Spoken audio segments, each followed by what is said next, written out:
Assalamualaikum warahmatullahi wabarakatuh. Alhamdulillah, alhamdulillahi hamdan katsiran thayyiban mubarakan fi kama yuhibbu rabbuna wa yarda. Wa ashhadu an la ilaha illallah wahdahu la syarikalah wa ashhadu anna Muhammadan abduhu wa rasuluh. Ya ayyuhalladzina amanu taqullaha haqqa tuqatih wa la tamutunna illa wa antum muslimun. Amma ba'du, fa inna asdaqal hadisi kitabullah wa khairal hadi hadi Muhammadin sallallahu alaihi wasallam wa syarral umuri muhdatsatuha wa kulla muhdatsatin bid'ah wa kulla bid'atin dhalalah wa kulla dhalalatin finnar. Ikhwan wa akhwati fillah, bapak-bapak, ibu-ibu, kaum muslimin dan muslimah, jamaah Majelis Taklim Masjid Imam Syafi'i Kota Mojokerto yang semoga dimuliakan oleh Allah Subhanahu wa taala. Tidak ada kata yang patut kita ucapkan di sore hari ini selain rasa syukur kita kepada Allah Subhanahu wa taala atas segala karunia nikmat yang telah Allah berikan kepada kita. Di antara kenikmatan-kenikmatan tersebut yang kita rasakan pada sore hari ini adalah nikmat sehat, nikmat diberikannya kemudahan dan kesempatan untuk mengoptimalkan ibadah, khususnya pada 10 hari yang pertama di bulan Zulhijjah di tahun ini. Sebagaimana Allah Subhanahu wa taala menjelaskan di dalam ayatnya tentang keutamaan 10 hari yang pertama di bulan Zulhijjah. Dalam firman-Nya Allah taala berfirman, wal fajr walayalin ashr, demi waktu fajar, demi waktu subuh, walayalin ashr, dan demi malam yang 10. Kata para alim ulama, salah satunya yang dikatakan oleh Al-Hafidz Ibnu Katsir dalam tafsirnya, Tafsir Ibnu Katsir. Al-Hafidz Ibnu Katsir rahimahullah, beliau mengatakan yang dimaksud dengan wal fajr, demi waktu subuh, adalah waktu subuh pada 10 Zulhijjah, Idul Adha. Sedangkan firman Allah walayalin ashr, demi malam yang 10, maka kata para alim ulama yang dimaksud demi malam yang 10 adalah ada 3 waktu dari 10 hari yang diutamakan oleh Allah Subhanahu wa taala. Waktu yang pertama adalah 10 hari yang terakhir bulan Ramadan. Waktu yang kedua adalah 10 hari yang pertama bulan Zulhijjah, di mana kita sedang berada di dalamnya.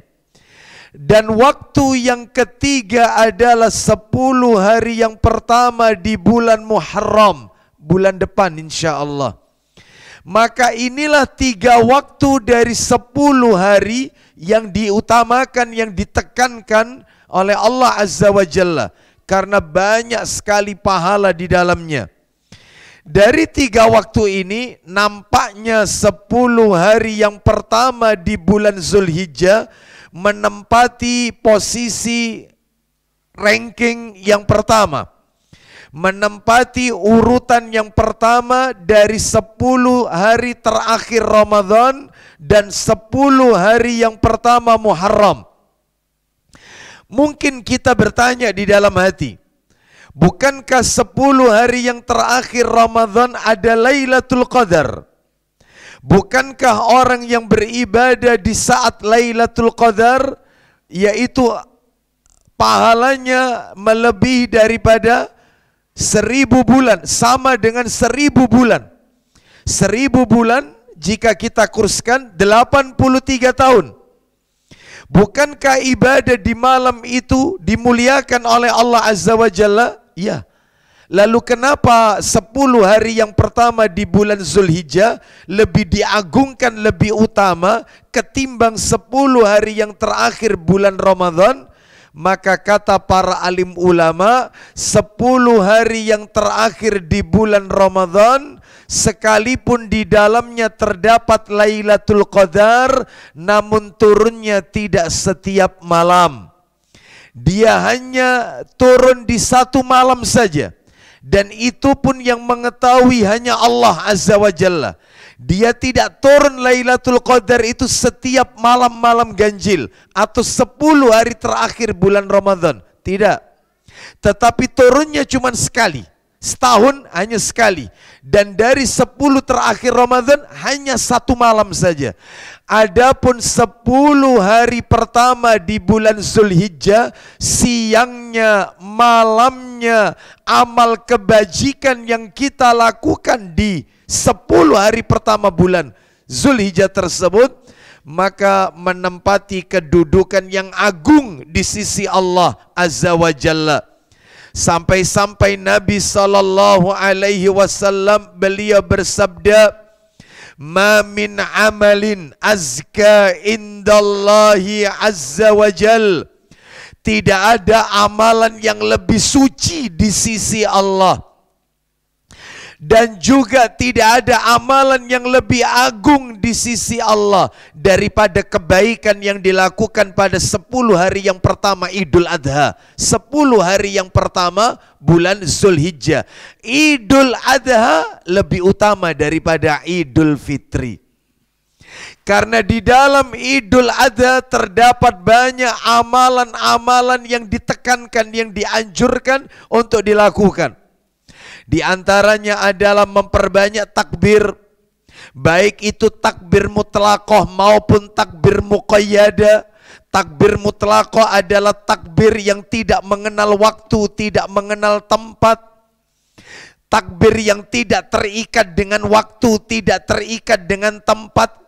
Kapanpun, dimanapun kita berada, maka kita melafadzkan takbir tersebut yang dimulai sejak tanggal 1 Zulhijjah sampai hari terakhir Tasyrik 13 Zulhijjah.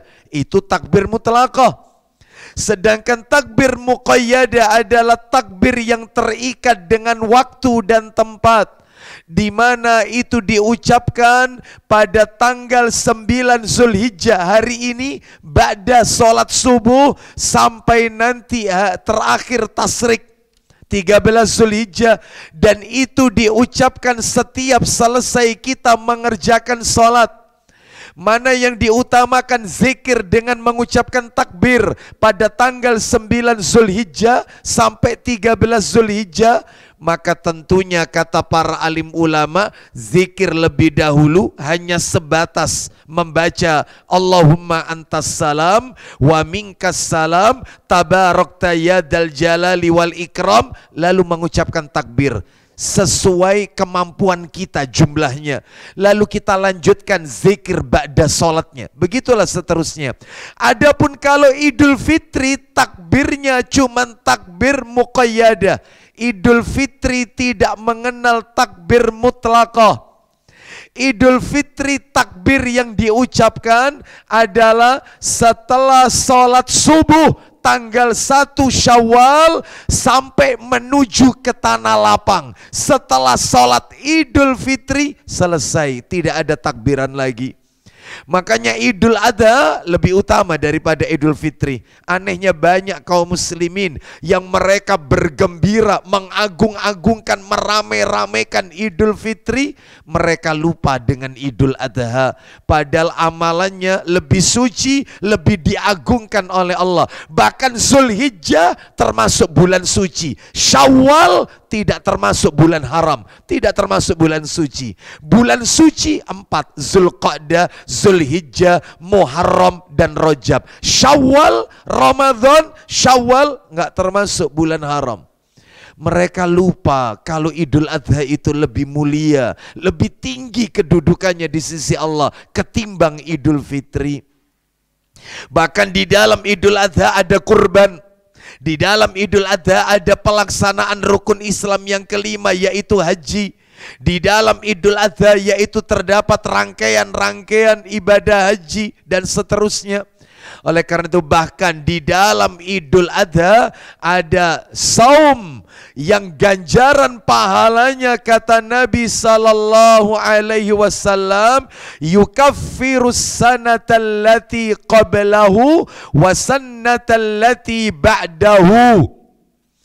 Yang ganjaran pahalanya adalah bisa menghapus dosa setahun yang lalu dan dosa setahun yang akan datang. Dan itulah yang namanya saum Arafah. Saum di hari Arafah 9 Zulhijjah. Oleh karena itu, ikhwani fiddin wa akhwati fillah, umatal Islam rahimani wa rahimakumullah, ini menunjukkan kepada kita bahwasanya ganjaran pahala di hari Arafah ini sangatlah besar karena bisa menghapus dosa 2 tahun, dosa 730 hari. Imam An-Nawawi rahimahullah berkomentar yang dihapus itu adalah dosa kecil, bukan dosa besar. Tetapi gurunya Ibnul Qayyim Al-Jauziyah rahimahullah, yaitu Syekhul Islam Ibnu Taimiyah rahimahullah, beliau berfatwa dalam Majmu' Fatawa, hadisnya sifatnya umum. Yang dihapus bukan hanya dosa kecil, tetapi dosa-dosa besar yang pernah kita lakukan. Kata Ibnu Taimiyah rahimahullah juga terhapus karena dalilnya umum. Wallahu a'lam bishawab. Oleh karena itu mudah-mudahan ibadah yang kita lakukan 10 hari yang pertama di bulan Zulhijjah ini, baik yang sifatnya wajib maupun yang sunnah, diterima dan diridhoi oleh Allah Subhanahu wa ta'ala. Demikian pula ibadah saum yang saat ini tengah kita jalani, yang sesaat lagi kita akan iftar, kita akan berbuka. Mudah-mudahan menjadi penyebab diampuninya semua dosa kesalahan yang kita lakukan tahun yang lalu dan tahun yang akan datang. Allah Subhanahu wa ta'ala menegaskan dalam ayatnya, innal hasanati yudhibnas sayyiat. Sesungguhnya perbuatan-perbuatan yang baik itu, kebajikan-kebajikan itu dapat menghapus dosa kesalahan yang pernah kita lakukan. Salah satunya yang saat ini tengah kita jalani. Ayat yang tadi kami bacakan itu ada di surat Hud ayat yang ke-114. Bapak Ibu kaum muslimin dan muslimah rahimani wa rahimakumullah. Sore hari ini kajian menjelang iftar, kajian menjelang berbuka saum. Topik yang akan kita angkat ke permukaan kami beri judul pelajaran berharga dari perjalanan haji Nabi ke Baitullah. Pelajaran berharga dari perjalanan haji Nabi ke Baitullah. Bapak Ibu rahimani wa rahimakumullah. Sebagaimana kita ketahui bersama bahwasannya di balik syariat yang telah Allah tetapkan, Rasul tetapkan, pasti di balik itu mengandung pelajaran-pelajaran, hikmah-hikmah yang terkandung di dalamnya. Tidak mungkin Allah dan Rasulnya, saya ulang, tidak mungkin Allah dan Rasulnya memerintahkan syariat di dalam Islam ini kecuali di dalamnya pasti mengandung banyak pelajaran. Sholat, banyak pelajaran di dalamnya. Zakat, puasa, Ramadan, begitu pula rukun Islam yang kelima. Haji, di dalamnya penuh dengan pelajaran yang terkandung di dalamnya. Allah Subhanahu wa ta'ala menegaskan dalam ayatnya di dalam Al-Quran, suratnya surat Al-Hasr, surat nomor 59, ayatnya ayat yang kedua. Saya baca penggalan ayatnya, Al-Hasr ayat 2. Allah berfirman, fa'tabiru ya ulil absar. Maka ambillah kejadian itu untuk menjadi pelajaran, hai orang-orang yang mempunyai pandangan. Allah memerintahkan kita untuk mengambil setiap pelajaran dari apa yang telah Allah syariatkan, termasuk ibadah kurban. Banyak pelajarannya. Dan saya yakin setiap khotib Idul Adha, dai atau para asatidzah kita ketika menyampaikan khutbah Idul Adha pasti menyinggung masalah ini, hikmah pelajaran dari ibadah kurban. Sore hari ini kita akan membahas pelajaran dari hajinya Nabi ke Baitullah.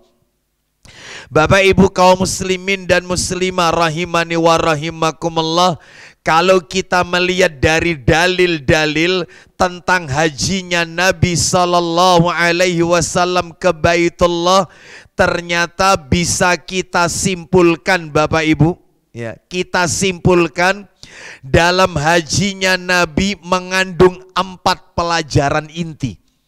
4 pelajaran inti. Total dari Nabi mengambil mikot, beliau berada di mikot sampai ritual haji selesai. Intinya Nabi mengajarkan kepada kita 4 pelajaran. Apa itu? Di antaranya Bapak Ibu, satu persatu saya sebutkan, nanti akan saya tunjukkan bukti-buktinya. Apa itu 4 pelajaran dari hajinya Nabi ke Baitullah? Pelajaran yang pertama Bapak Ibu sekalian, rahimani wa rahimakumullah, bahwasanya dalam hajinya Rasulullah Sallallahu Alaihi Wasallam, beliau mengajarkan kepada kita tentang betapa pentingnya mentauhidkan Allah. Isi hajinya Rasul itu awal sampai akhir tauhid semua. Nanti tak tunjukkan bukti-buktinya Bapak Ibu. Jadi dalam hajinya Nabi ke Baitullah, Nabi mengajarkan kepada kita tentang betapa pentingnya mentauhidkan Allah. Ini satu. Yang kedua, kan ada 4 ya. Yang kedua, dalam hajinya Nabi ke Baitullah, beliau Sallallahu Alaihi Wasallam memperingatkan umatnya agar tidak melakukan perbuatan tasyabbuh. Apa itu tasyabbuh? Menyerupai. Memangnya perbuatan tasyabbuh menyerupai kepada siapa? Orang-orang Arab jahiliyah terdahulu. Nanti tak tunjukkan bukti-buktinya. Dalam hajinya Nabi, Nabi memperingatkan umatnya agar tidak melakukan perbuatan tasyabbuh, meniru orang-orang Arab jahiliyah terdahulu.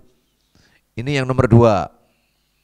Yang nomor 3 Bapak Ibu sekalian, dalam hajinya Nabi Sallallahu Alaihi Wasallam, Nabi mengajarkan kepada kita tentang betapa pentingnya tentang betapa pentingnya amar ma'ruf nahi mungkar. Amar ma'ruf nahi mungkar. Ini yang ketiga. Yang terakhir, yang keempat, mudah-mudahan waktunya cukup ya. Yang keempat, dalam hajinya Nabi Sallallahu Alaihi Wasallam, beliau mengajarkan kepada kita agar kita memiliki akhlak yang mulia, akhlakul karimah. Nabi mengajarkan kepada kita betapa pentingnya memiliki budi pekerti yang baik, akhlakul karimah. Nah, ayo kita bahas satu persatu, kita tunjukkan bukti-buktinya dalam sejarah hajinya Nabi dengan dalil-dalil yang ada di dalam riwayat-riwayat yang sahih. Apa itu? Yang pertama, apa tadi yang pertama? Baik. Dalam hajinya Nabi, beliau sallallahu alaihi wasallam mengajarkan kepada kita tentang betapa pentingnya mentauhidkan Allah. Mana dalilnya? Mana buktinya? Banyak buktinya. Di antara bukti-bukti yang bisa kami sampaikan, di antaranya ini tentang betapa pentingnya mentauhidkan Allah dalam hajinya Nabi ini. Yang pertama adalah bacaan niat beliau ketika di mikot. Niat beliau ketika di mikot. Memangnya Nabi membaca apa Ustadz ketika di mikot itu? Kok ada kaitannya tentang mentauhidkan Allah? Bapak Ibu, mohon maaf ini, mohon maaf. Lafaz niat yang Nabi bacakan ini, yang sesaat lagi akan kami bacakan, itu tidak tercantum di buku-buku yang dibagikan oleh Depak kepada jamaah haji kita, yang dikalungkan di leher itu. Nggak ada. Nggak ada. Antum cek, nggak ada. Nggak ada. Kan jamaah haji kan dapat buku dari Depak itu yang tebel itu, yang biasanya dikalungkan itu ke leher itu. Ya. Bacaan niat hajinya Nabi nggak ada di situ. Padahal di dalam hadis riwayat Ibnu Majah, dalam kitab Sunan Ibnu Majah nomor asli 2890 dari sahabat Anas bin Malik radhiyallahu an, dia berkata ketika Nabi berada di mikot, yaitu mikot Zulhulaifah. Di mana mikot Zulhulaifah? Madinah. Yang sekarang terkenal dengan nama Bir Ali, karena Nabi dari Madinah berangkatnya. Karena mikot itu banyak Bapak Ibu, mikot itu kita nggak bahas itu ya, nanti tambah panjang. Jadi ketika Nabi berada di mikot, apa yang Nabi baca? Nggak ada itu di buku-buku yang dibagikan ke jamaah haji, nggak ada. Rata-rata yang dibagikan di jamaah haji kita ini cuman begini niatnya itu, labbaika Allahumma hajjan, selesai. Padahal masih ada belakangnya Ibnu Majah 2890 disahihkan oleh Syekh Albani rahimahullah dari Anas radhiyallahu an, Nabi membaca labbaika Allahumma hajjan, Allahumma hadhihi hajjatun la riya'a fiha wala sum'ah. Artinya, labbaika Allahumma hajjan, ya Allah, aku penuhi panggilanmu ya Allah untuk menunaikan ibadah haji. Allahumma, ya Allah, hadhihi hajjatun, ibadah hajiku ini la riya'a fiha wala sum'ah, tidak ada riak pengen dilihat orang, dan tidak ada sum'ah pengen didengarkan orang amalannya. Lalu apa kaitannya dengan tauhid Ustadz? Ustadz mengatakan katanya ada pelajaran betapa pentingnya mentauhidkan Allah. Bukankah riya dan sum'ah itu termasuk syirik? Ya, bukankah lawannya tauhid itu adalah syirik? Selesai. Nabi saja ketika haji mengucapkan ibadah hajiku ini tanpa riya, tanpa sum'ah. Lalu kenapa kaum muslimin ketika tawaf selfie, lalu kemudian dibagikan di grup supaya orang tahu kalau dia umroh atau haji? Lalu kenapa kalau tidak dipanggil Pak Haji nggak mau noleh? Lalu kenapa mau berangkat haji saja undangannya itu hormat kami, siapa namanya yang berangkat belakangnya CH. Apa itu CH? Calon haji. Ketika nanti sudah berangkat ganti ke depan H titik namanya. Kenapa Anda riya?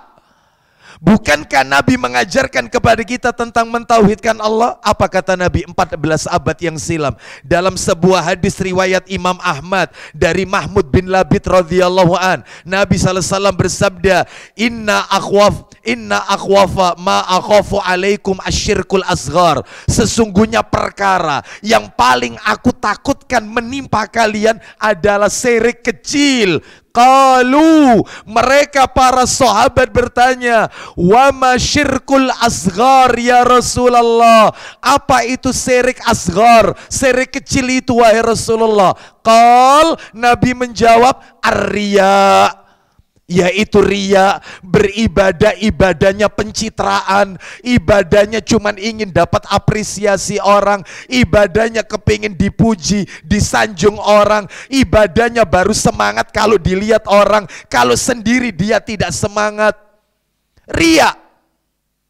Sholatnya diperbagus, hajinya kepingin mendapatkan titel H, dihargai, dihormati di masyarakat. Minimal kalau tidak dipanggil Pak Haji, Abah, Umi. Bapak Ibu sekalian, rahimani wa rahimakumullah, kemana hajimu? Bukankah Nabi mengajarkan tauhid? Bukankah lawannya tauhid itu syirik? Bukankah riya dan sum'ah itu adalah yaitu syirik? Sekalipun syirik kecil maka dia tetap syirik. Bapak Ibu sekalian rahimani wa rahimakumullah, oleh karena itu maka kadang-kadang kita juga terkena penyakit ini ya. Kadang-kadang para penuntut ilmu, penyakit yang satu ini Bapak Ibu, riya ini, itu bukan hanya menimpa orang-orang yang ada di jalanan, bukan. Tetapi penyakit yang satu ini juga bisa menimpa kepada para tholabatul ilmi, para penuntut ilmu. Bahkan ustadz pun bisa kena, sama seperti itu. Karena kita manusia juga. Bapak Ibu sekalian, terkadang karena ini penyakit yang lembut, yang bersarang, bercokol di dalam hati. Iya, kadang-kadang mau taklim itu loh, nulis status OTW taklim Imam Syafi'i. Ya Allah, supaya orang tahu kalau dia mau taklim. Ngapain? Ya, seperti itu. Diundang acara walimah, walimahnya hari Senin, dia sedang puasa Senin Kamis. Lalu dia merasa ndak enak ini kalau ndak dibatalkan ini. Dia sudah mengundang saya, wis ndak apa-apa, puasa Senin Kamis kan tidak ada kodoknya. Saya kan tidak kena beban kodok. Toh juga puasa sunnah, dibatalkan sewaktu-waktu bisa. Nabi kan bilangnya begitu, ya sudah dibatalkan. Terus apa kaitannya ini? Begitu dia batalkan, dia ngomong, sebenarnya saya tadi itu puasa Pak, cuman saya karena ndak enak panjenengan. Lapo warai ku lapo. Sajane aku poso, itu loh, itu riaknya itu di situ. Ibu-ibu berkata, Ustadz, semenjak saya kemarin umroh itu, Ustadz, semenjak saya kemarin umroh, tutup. Ya, nanti kalau dilihat orang, bibirnya selalu bergerak-gerak. Supaya apa? Supaya disebut orang yang rajin zikir. Padahal ngitung utangnya itu Pak. Kalau dilihat orang tangannya selalu begini supaya disebut orang yang rajin tasbih, berzikir. Padahal itu bukan bertasbih. Makanya panjenengan jangan terkecoh sama casing. Yang tahu hati manusia itu Allah. Lihatlah penduduk neraka yang pertama kali masuk neraka, 3 orang. Sebelum yang lain masuk neraka, 3 orang ini makhluk pertama masuk neraka. Orang mati syahid, orang ahli Quran, termasuk ustadz yang menyampaikan ayat-ayat Allah, dan orang kaya dermawan. Kenapa? Ujung-ujungnya riya. Orang yang mati syahid nanti akan ditanya oleh Allah, apa yang kau lakukan semasa hidup di dunia? Aku membela agamamu ya Allah, sehingga aku wafat dalam keadaan syahid. Kadzabta, kata Allah. Itu riwayat Muslim itu. Sahih Muslim riwayatnya. Kadzabta, kamu dusta. Karena engkau ketika berperang ingin disebut orang yang gagah berani ketika berperang. Siapa yang tahu hati manusia? Teman samping kita bisa kita bohongi, tetapi Allah nggak bisa. Allah yang tahu hati manusia. Jangan terkecoh sama casing. Jangan. Casing, semua ini casing. Ya, yang tahu hanya Allah Azza wa Jalla.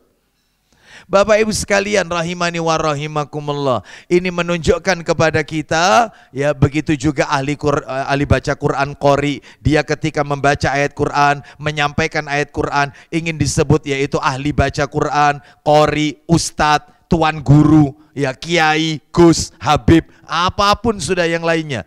Dan dia menikmati gelar-gelar tersebut. Baik, hati-hati ya Bapak Ibu sekalian. Jadi ini bukti yang pertama, Nabi mengajarkan kepada kita betapa pentingnya mentauhidkan Allah. Bukti yang kedua, wah lebih seru lagi. Banyak ini contoh-contoh, masih tauhid, masih tauhid. Hajinya Nabi itu penuh dengan ajaran tauhid. Bukti yang nomor 2.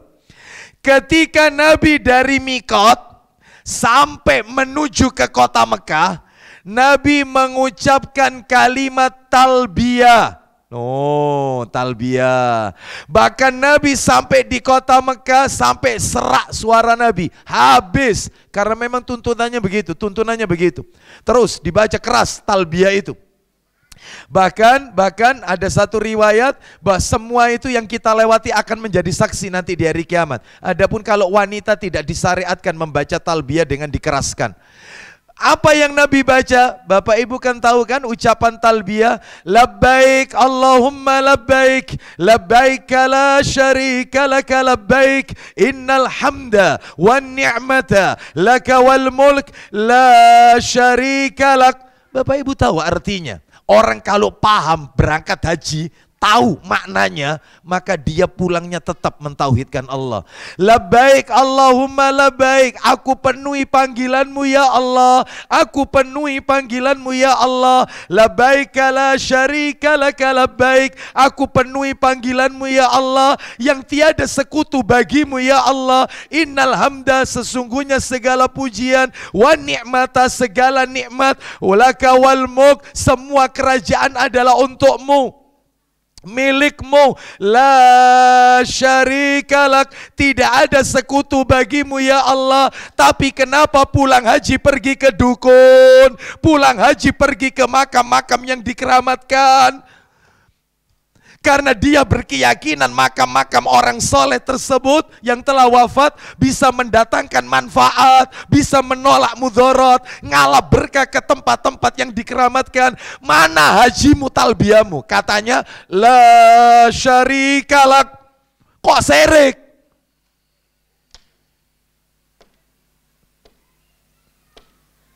Nggak paham sama yang dibaca berarti. Itu ya, Bapak Ibu sekalian, banyak yang kayak begini. Ya, baik, jangankan begitu, pulang ke tanah air, di Arafah saja macam-macam. Ada yang mengambil tanah Arafah, ada yang mengambil bebatuan di Musdalifah dibawa pulang. Mereka berkeyakinan kalau nanti sholat di tanah air, sujudnya itu dikasih tanah Arafah, maka itu jauh lebih afdol. Allahu Akbar, khurafah. Banyak. Masih banyak lagi. Terus kita lihat lagi. Contoh yang ketiga. Ini. Maksudnya ini bukti ketiga maksud saya. Masih pelajaran pertama. Ketika Nabi memasuki kota Mekah, Bapak Ibu. Nabi sudah sampai di Mekah ini.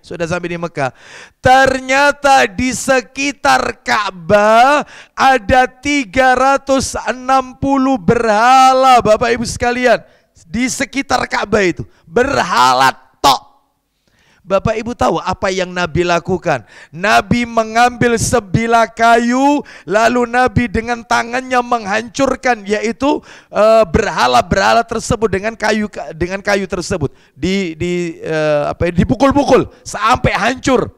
360 berhala. Sambil Nabi membaca firman Allah. Jadi mukul berhala itu sambil baca ayat. Apa yang Nabi baca? Wa qul ja'al haqqu wa zahaqal batil, innal batila kana zahuqa.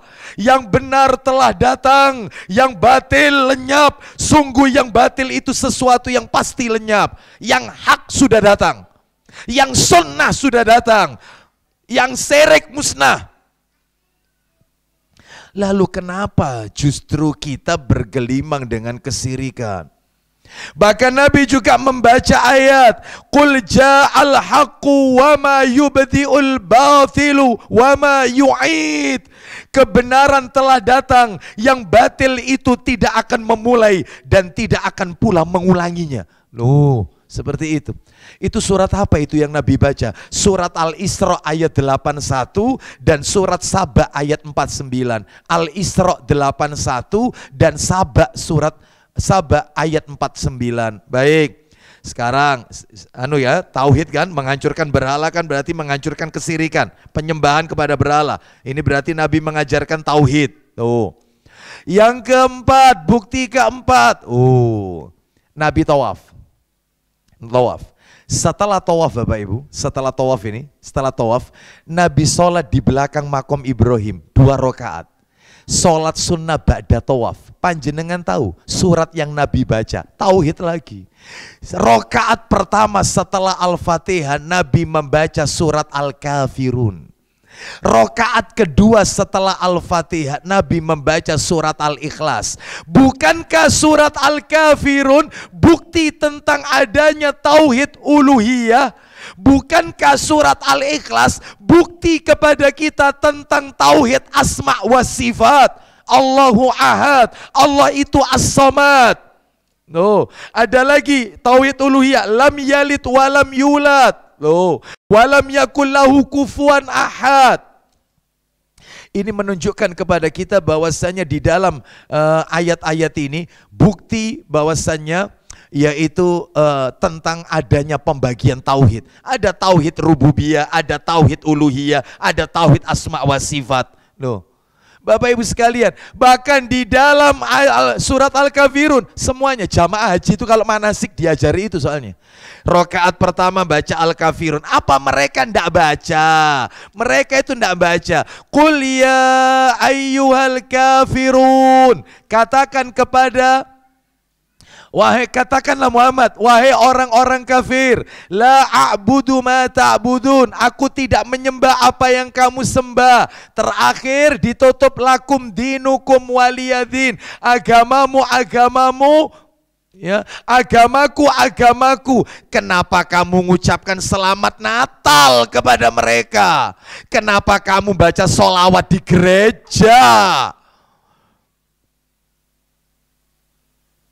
Katanya baca Al-Kafirun. Bapak Ibu sekalian, jadi nggak paham mereka, nggak paham sama sekali. Jadi betul-betul apa yang dibaca, maknanya haji ini apa nggak paham. Padahal intinya mentauhidkan Allah. Itu ya. Bapak Ibu sekalian rahimani wa rahimakumullah. Belum lagi bukti yang lain. Yang kelima sekarang. Ketika Nabi tanggal 9 Zulhijjah di Arafah, ya kemarin berarti ya, kalau Saudi kan kemarin ya. Di Arafah, apa yang Nabi baca? Bapak Ibu sekalian, Nabi sallallahu alaihi wasallam bersabda bahwasanya doa yang dibaca oleh para nabi dan para rasul, yang disukai para nabi dan para rasul adalah yang berbunyi la ilaha illallah wahdahu la syarikalah lahul mulku wa lahul hamdu wa huwa ala kulli syai'in qadir. Dari awal saja sudah tauhid. La ilaha illallah. Tidak ada ilah yang berhak diibadai dengan benar kecuali Allah. Wahdahu la syarikalah. Yang Maha Esa, tiada sekutu baginya. Dan seterusnya. Ini semuanya tauhid. Itu di Arafah itu disuruh memperbanyak itu. Ya, tapi anehnya kemarin saya menerima ada jamaah kita ikut kajian kita. Ya, ternyata dia berangkat ikut furoda, haji furoda. Berangkat. Lah sama travelnya itu diajari. Nanti kalau di Arafah, ya alhamdulillah beliau ini sudah taklim. Jadi sudah punya bekal, ya. Bukunya siapa ini? Ustadz Mubarak Bamu Alim, hafizahullah ta'ala, tentang manasik umroh. Itu ada bukunya siapa ini? Syekh Ali Hasan Al-Halabi, hafizahullah ta'ala, rahimahullah, ya, karena beliau telah wafat. Ini tentang sifat haji Nabi, meneladani haji Nabi. Yang tebal itu dibawa. Paham? Ya. Dia tahu kalau travel yang dia naiki ini adalah travel yang tidak sesuai sunnah. Benar, ternyata diajari nanti kalau di Arafah baca surat Al-Ikhlas 1000 kali. Allah. Coba yang kayak gini, nggak ada tuntunannya. Bapak Ibu sekalian, rahimani wa rahimakumullah, ya. Jadi doa yang diperbanyak kalau di hari Arafah yang tadi itu, la ilaha illallah wahdahu la syarikalah lahul mulku wa lahul hamdu wa huwa ala kulli syai'in qadir. Lah, yang keenam, wah horor lagi ini yang keenam. Lebih horor lagi ini, nomor 6. Apa itu yang keenam? Yang keenam, tentang pentingnya mentauhidkan Allah. Dalam hajinya Nabi itu pelajaran yang pertama mengajarkan kita betapa pentingnya mentauhidkan Allah. Mentauhidkan Allah. Ini bukti yang keenam sekarang. Bukti keenam. Beliau memperingatkan umatnya dari sifat ghulu. Ghulu. Sikap berlebihan dalam beragama, beribadah. Ketika Nabi lempar jumroh. Nah, lempar jumroh kan dimulai tanggal 10 Zulhijjah. Hari ini mereka lempar jumroh. Sekarang jam 5, oh sudah. Ya, tapi ya tergantung. Ya, karena kan sudah dibagi-bagi. Ya, jadi supaya tidak kredit, tidak menimbulkan mudarat yang besar, maka sudah dibagi-bagi. Ini jam sekian, kloter ini sekian, jam sekian, dari Indonesia nanti jam sekian. Bahkan itu pun sudah ke sana dikasih lampu lagi. Kalau lampunya merah berhenti. Berarti di dalam itu kredit itu, dalam. Banyak, full. Ya, ketika lampu hijau baru jalan, berarti kosong di dalam. Nah, supaya tidak menimbulkan mudarat yang lebih besar, karena kan lemparan ini. Ya, Bapak Ibu sekalian rahimani wa rahimakumullah, ketika Nabi melempar jumrah tanggal 10 Zulhijjah itu kan yang dilemparkan jumrah yang terakhir, Jumratul Aqobah, yang mendekati dengan kota Mekah. Kalau diurut dari awal kan Jumratul Ula, Jumratul Wusta, terakhir Jumratul Aqobah. 10 Zulhijjah hari ini melemparnya yang terakhir. Itu Nabi bersabda. Ketika melempar itu Nabi berkata begini. Iya, ini riwayatnya di dalam riwayat Ibnu Majah. Dalam Sunan Ibnu Majah nomor hadis 3029. Begini kata Nabi. Dari Ibnu Abbas radhiyallahu anhu dia berkata, Nabi sallallahu alaihi wasallam bersabda ketika melempar jumrah, "Ya ayyuhan nas, iyyakum wal ghuluwa fid din." Wahai sekalian manusia, jauhilah sikap hulu, melampaui batas, berlebihan dalam beragama. Fa innahu ahlaka man kana qablakum al-ghuluwu fid din. Karena sesungguhnya perkara yang membinasakan umat-umat sebelum kalian adalah memiliki sikap hulu, berlebihan dalam beragama. Contohnya kayak apa sikap berlebihan dalam agama? Banyak sekali. Ada yaitu sikap hulu, yaitu dalam hal menganggap orang-orang soleh itu memiliki al-ismah, kemaksuman. Orang soleh itu maksum, tidak memiliki kesalahan. Ya, bahkan sampai pada level menuhankan kiai. Oh iya, sampai level itu. Bahkan masuk pada level yaitu berlebih-lebihan dalam memuji orang soleh. Contoh aja, contoh.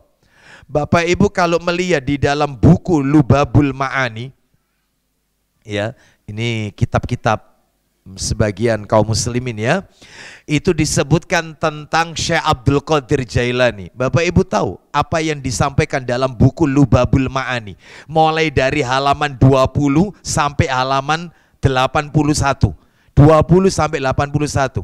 Saya akan sebutkan ya, yaitu memuji Syekh Abdul Qadir Jailani sampai pada taraf uluhiyah. Kita lihat di dalam halaman 20 Lubabul Ma'ani, yang seringkali kitabnya itu dibaca kalau ada manakib Syekh Abdul Qadir Jailani, yang dikenal dengan julukan manakiban, yaitu membaca ya ini kitab ini, diantaranya ini isinya. Syekh Abdul Qadir Jailani pernah duduk selama 3 tahun dengan tidak bergeser dari tempatnya karena taat dengan perintah Nabi Khidir. Dusta. 3 tahun nggak bergeser duduk. Yang kedua, Syekh Abdul Qadir Jailani pernah bermimpi junub sebanyak 40 kali dalam waktu semalam. Semalam mimpi junub 40 kali. Lubabul Ma'ani halaman 21. Yang berikutnya, Syekh Abdul Qadir Jailani pernah menghidupkan kembali ayam yang menjadi tulang belulang. Jadi ayam itu sudah mati, sudah menjadi tulang belulang, dimakan bakteri pengurai, lalu dihidupkan, lalu ayam itu hidup, lalu berkokok. Lalu ketika berkokok, dia membaca, ayam ini mengucapkan, La ilaha illallah Muhammad Rasulullah Syekh Abdul Qadir Waliullah. Lubabul Ma'ani halaman 49. Lalu di halaman 80 dan 81, Syekh Abdul Qadir Jailani pernah mengancam malaikat Munkar Nakir. Munkar Nakir diancam sama Syekh Abdul Qadir Jailani agar tidak menyiksa murid-muridnya dan pengikutnya. Ngancem loh ini. Malaikat Mungkar Nakir. Ini dibaca ini, Manakiban. Halaman 115, Syekh Abdul Qadir Jailani pernah mengejar malakul maut. Malaikat maut dikejar. Yaitu malaikat Israel kata mereka. Yang baru saja mencabut nyawa muridnya. Lalu terjadilah perebutan sengit, pertengkaran sengit. Sehingga semua roh manusia yang ada di dalam keranjang tersebut tumpah. Lalu kembali ke jasadnya masing-masing, hidup lagi. Top ini sudah. Bertengkar sama malaikat maut. Sehingga dalam pertengahan tersebut ruh-ruh yang sudah ditaruh di keranjang itu jatuh, tertumpah, ruh itu berhamburan masuk ke tubuhnya jasad-jasad masing-masing, hidup lagi.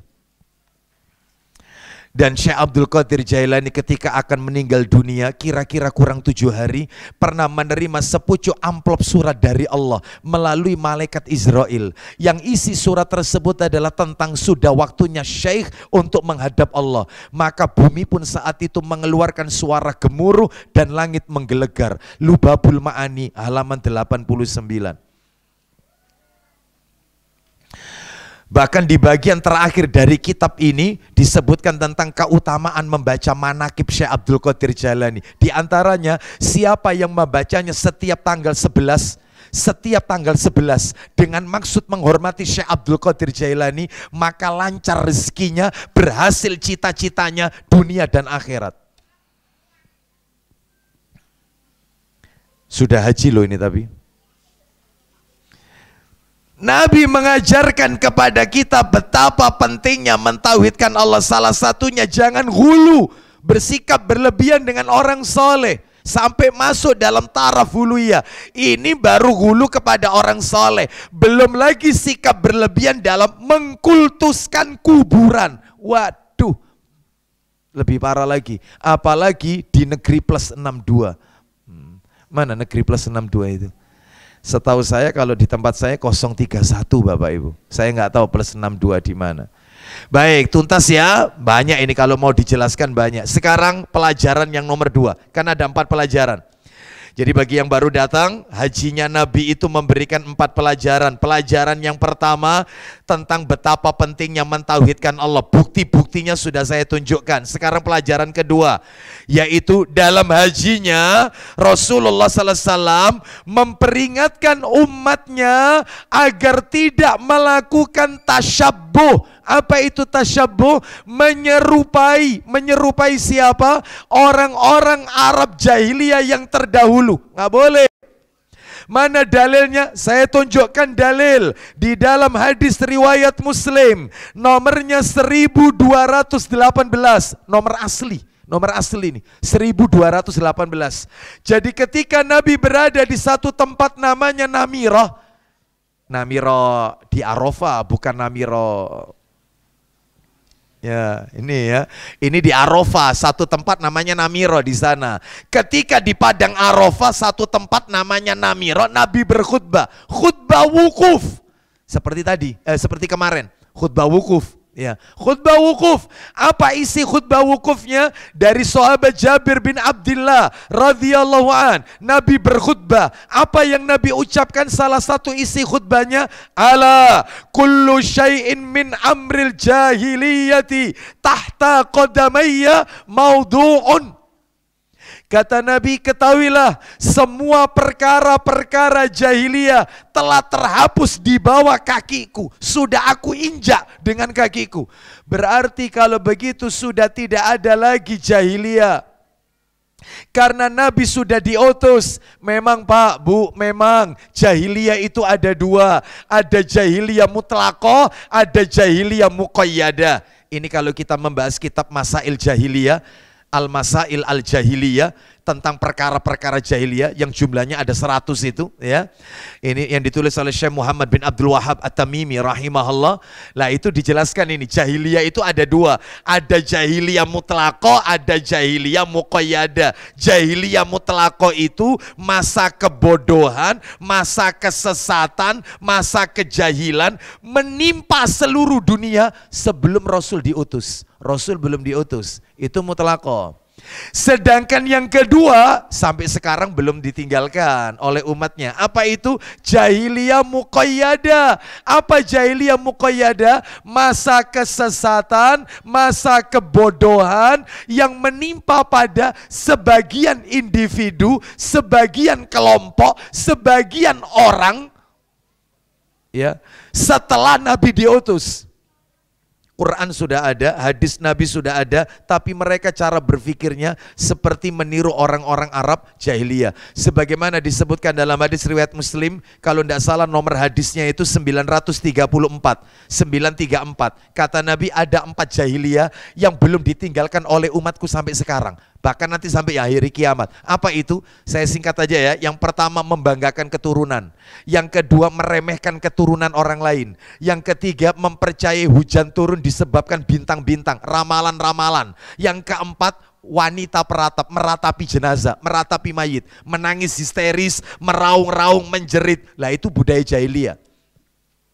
Baik, saya lanjutkan ini ceritanya. Maka nggak boleh kita berkata sekarang ini abad jahiliyah, nggak boleh. Berarti dipukul rata, dikebiar uya itu namanya, nggak boleh. Contoh, ada seseorang dia lihat layar kaca. Ternyata di layar kaca itu ditayangkan berita seorang wanita yang hamil di luar nikah, lalu kemudian dia melahirkan anak itu, lalu dibuang di tempat pembuangan sampah. Karena untuk menutupi malunya, anak itu dibuang di selokan atau tempat pembuangan sampah.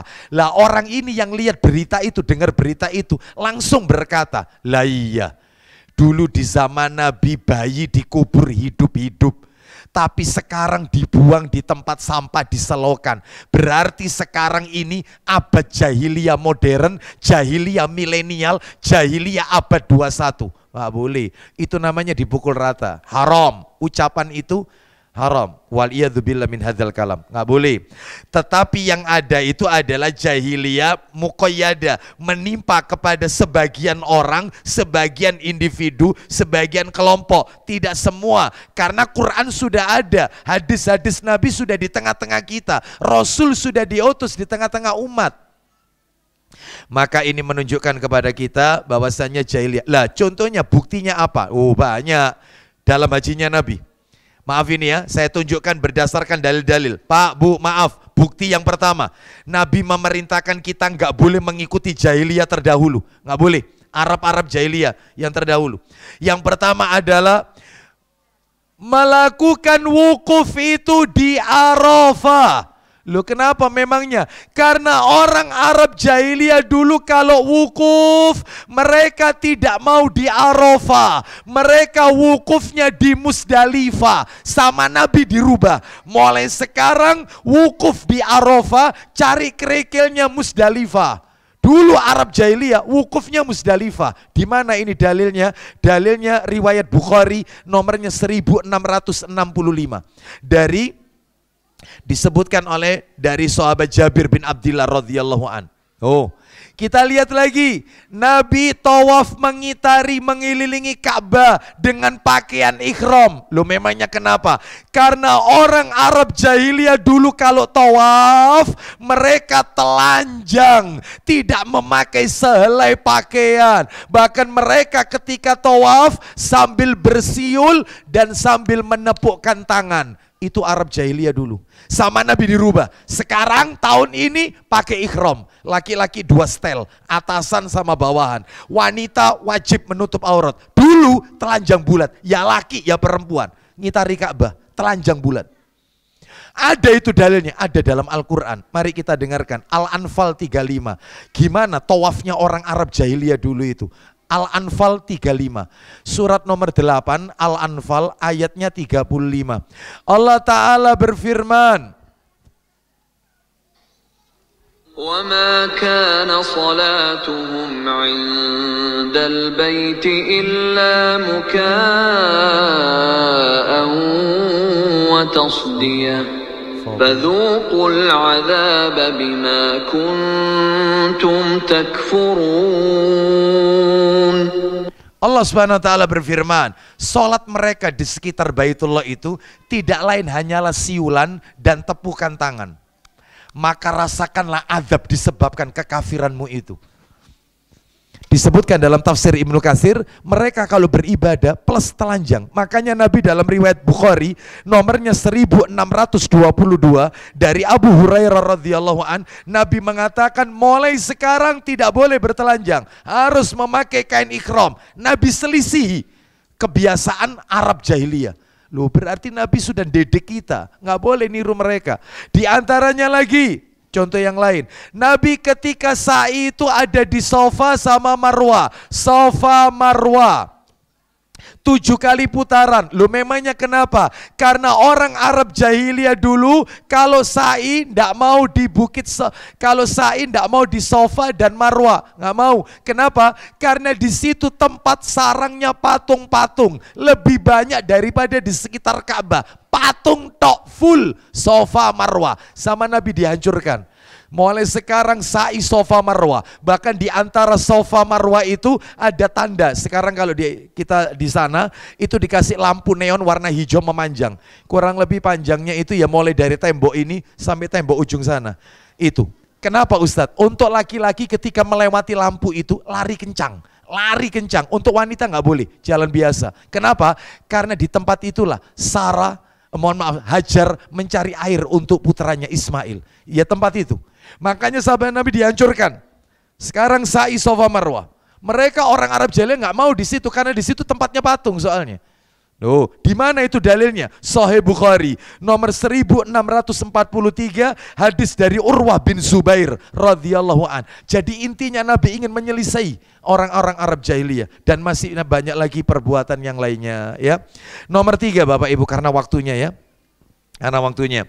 Yang ketiga dalam hajinya Rasulullah Sallallahu Alaihi Wasallam mengajarkan umat ini tentang betapa pentingnya amar ma'ruf nahi mungkar. Amar ma'ruf nahi mungkar. Ada buktinya? Ada.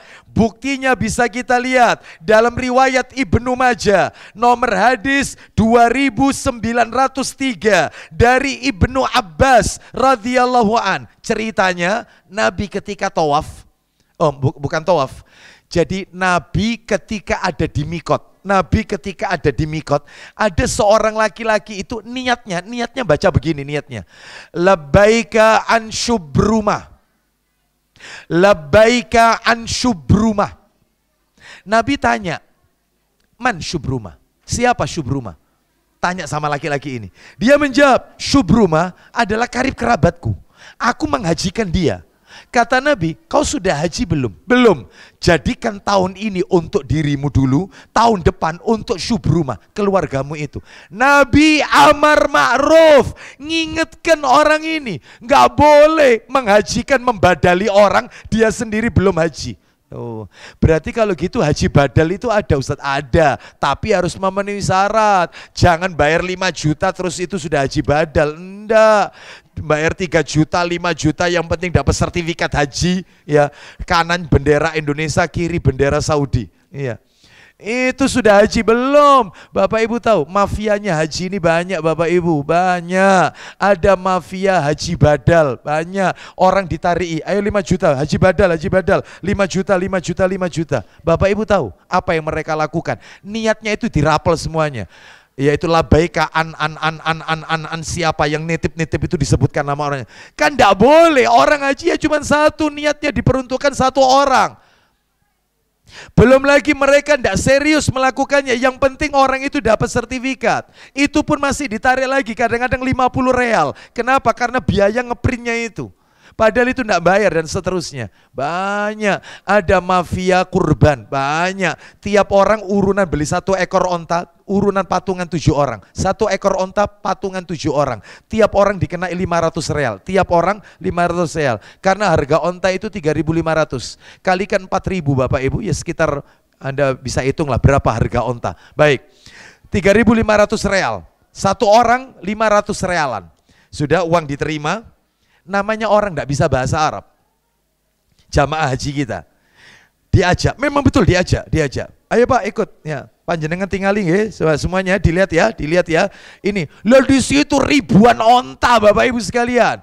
Itu Pak, onta panjenengan itu yang sekarang mau dipotong itu dengan dipegang sama orang Arab itu Pak ya. Itu onta panjenengan semua yang sudah kita bayarkan tadi. Padahal itu onta orang lain. Uangnya tidak dibayarkan. Masuk. Makanya kaya-kaya Bapak Ibu. Orang kita. Belum lagi mafia catering. Makanya sebenarnya nggak ada istilah haji kelaparan itu nggak ada. Nggak ada istilah itu, nggak ada. Mafia catering. Dibuat main. Ada lagi mafia hotel. Gimana caranya orang itu sampai di Mekah atau sampai di Madinah, namanya orang sudah capek naik pesawat 9 jam, pasti butuh istirahat. Sampai di sana, close, tutup. Kenapa? Karena semua hotelnya diborong sama orang ini. Loh Ustadz kan itu sudah di booking jauh-jauh sebelumnya. Bapak Ibu mohon maaf ya, namanya manusia. Kadang kalau dia bisa bayar lebih, maka yang ini ditinggalkan, yang ini diambil. Seperti itu, karena dia bisa bayar lebih. Begitu sudah tutup, maka dia ada di depan pintu hotel. Karena orang ini sudah kelabakan, Bapak butuh penginapan di hotel ya. Ini ada Pak, kalau kuat harganya sekian, dijual lagi sama dia. Kalau triple harganya sekian, kalau luar biasa. Hati-hati, cari travel hati-hati. Ya, oleh karena itu maka kita tidak diarahkan kepada sesuai sunnah. Yang terakhir bukti yang lain Bapak Ibu sekalian, ketika Nabi tawaf, ternyata Nabi melihat seseorang yang memakai jimat di tangannya. Tawaf pakai jimat, bayangkan.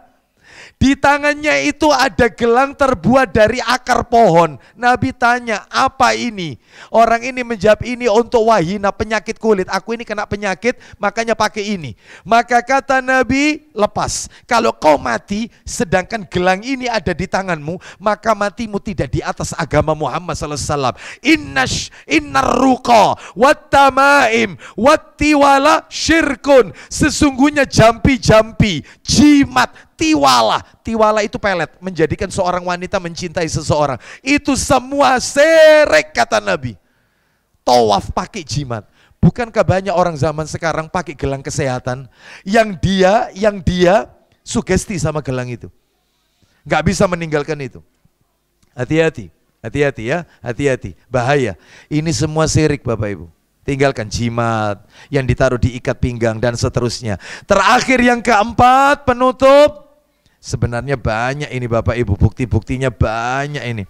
Dalam hajinya Nabi, Rasulullah SAW mengajarkan kepada kita tentang betapa pentingnya memiliki akhlakul karimah, budi pekerti yang baik. Contohnya apa? Tak kasih satu aja ya contohnya. Contoh aja, satu aja. Ketika Nabi ada di Arafah, di satu tempat namanya Namirah yang tadi.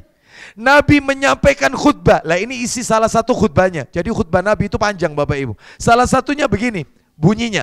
Ini riwayatnya Muslim, nomornya 1218 dari Jabir bin Abdullah radhiyallahu an. Begini kata Nabi, "Fattaqullaha fin nisa fa innakum akhadtumuhunna bi amanillah." Takutlah kalian kepada Allah tentang urusan wanita. Nabi menasihati laki-laki. Wahai laki-laki, takutlah kalian kepada Allah, bertakwa tentang masalah wanita. Karena kalian telah mengikat mereka dengan amanah Allah. Wastahlaltum furujahunna bikalimatillah. Kalian telah halalkan kemaluannya karena kalimat Allah. Qabiltu, saya terima nikahnya. Halal semuanya.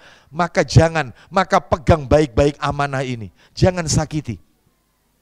Jadi kalau ada seorang suami kasar sama istrinya, ngomongnya kasar, ya, bahkan dia sering mencaci maki istrinya, maka ini bukan suami yang baik. Bukan. Sebab banyak suami di luar sana, dia mampu berbuat baik kepada sohib-sohibnya, kepada teman-temannya, tapi dia tidak berbuat baik kepada istrinya. Wong kalau nerima telepon aja, kalau yang telepon itu temannya, halo, assalamualaikum. Ya apa kabar? Suwe gak ketok. Ya apa ya? Enak gitu ya. Begitu telepon ada nomor berdering, dilihat istrinya. Halo. Iya, maringan nih. Iya. Salam. Kasar. Kenapa tidak seperti teman-temannya? Kenapa dia tidak ucapkan? Masya Allah. Assalamualaikum, baru tak bayangkan telepon.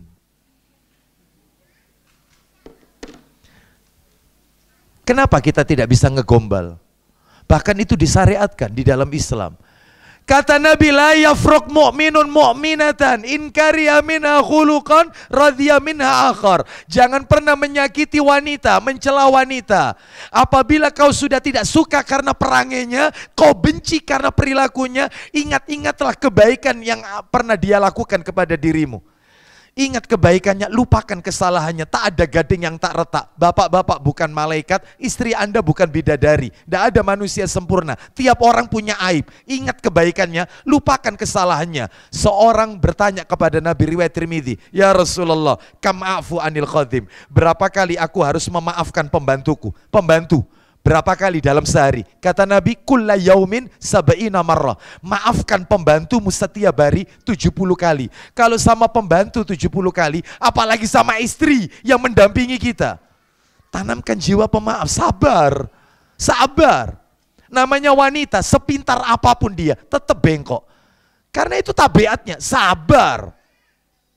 Ya ini, didikannya Rasul ketika haji. Sebab banyak laki-laki yang suka kasar dengan istrinya, bermain tangan, suka memukul, menampar, dan seterusnya.